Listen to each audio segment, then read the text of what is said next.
Tirahan si Isaac sa Gerar. Ika-26 na kabanata. Dumating ang taggutom sa lugar na tinitirahan ni Isaac. Bukod pa ito sa taggutom na nangyari noong panahon ni Abraham. Kaya pumunta si Isaac kay Abimelech, na hari ng mga Filisteo sa Gerar. Nagpakita sa kanya ang Panginoon at sinabi, "Huwag kang pupunta sa Ehipto.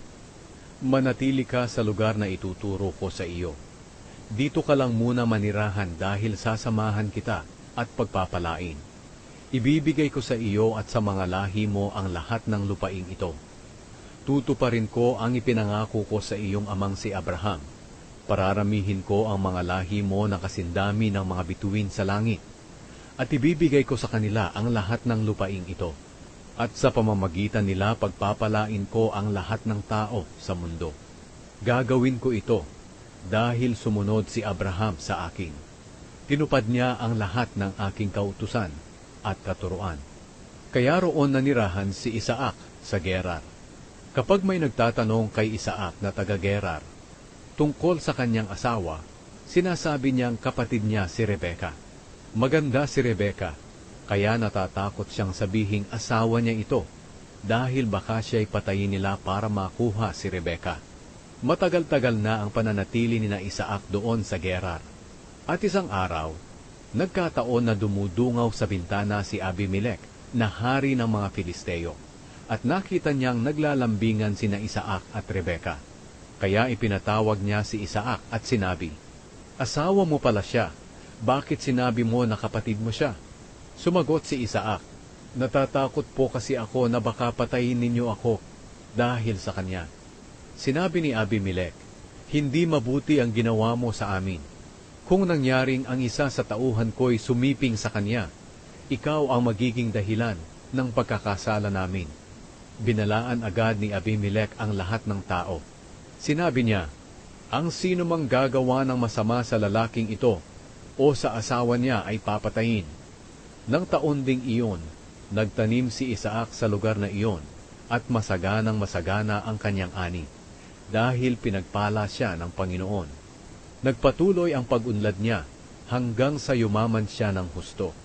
Nainggit sa kanya ang mga Filisteo dahil marami na ang kanyang tupa, kambing, baka at alipin. Sa inggit nila kay Isaac, tinabunan nila ng lupa ang mga balon na hinukay noon ng mga alipin ng ama niyang si Abraham. Ngayon sinabi ni Abimelech kay Isaac, "Umalis ka na rito dahil mas makapangyarihan ka na kaysa sa amin." Kaya umalis si Isaac at nagpatayo ng toldan niya sa lambak ng Gerar at doon na nanirahan. Ipinahukay niyang muli ang mga balon ng ama niyang si Abraham dahil tinabunan ito ng mga Filisteo nang mamatay si Abraham.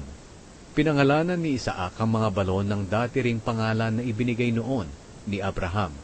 Doon sa lambak naghukay ng bagong balon ang mga alipin ni Isaac at nakatagpo sila ng bukal. Pero nakipagtalo ang mga pastol na taga-Gerar at mga pastol ni Isaac na kanila raw ang balon na iyon. Kaya pinangalanan ni Isaac ang balon na Esek dahil nakipagtalo ang mga taga-Gerar sa kanya.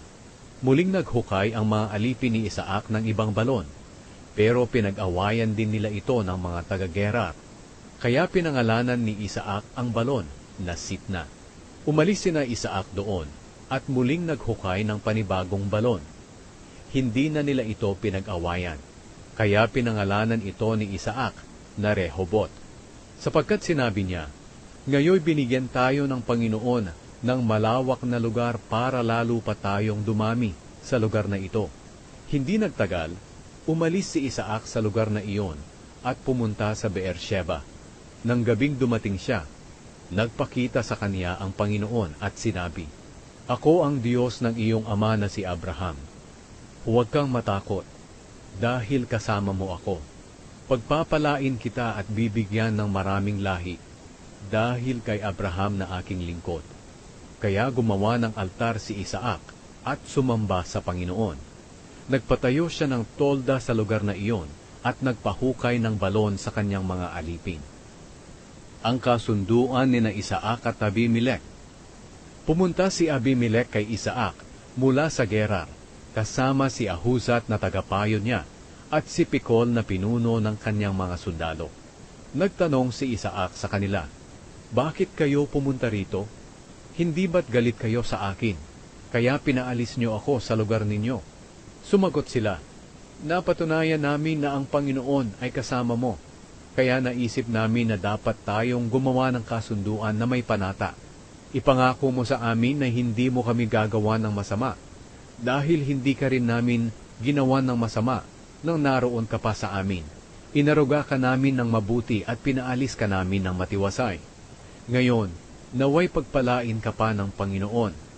Kaya nagpahanda si Isaac para sa kanila, at nagsikain sila at nag-inuman. Kinabukasan, maaga silang nanumpas sa isa't isa. Pagkatapos, naghiwalay sila ng matiwasay. Sa araw ding iyon dumating ang mga alipin ni Isaac, at ibinalita sa kanya na may tubig ang balong hinukay nila. Pinangalanan ni Isaac ang balon na iyon na Sheba. Kaya hanggang ngayon, ang lugar na iyon ay tinatawag na Beersheba. Nag-asawa si Esau nang hindi nila kalahi.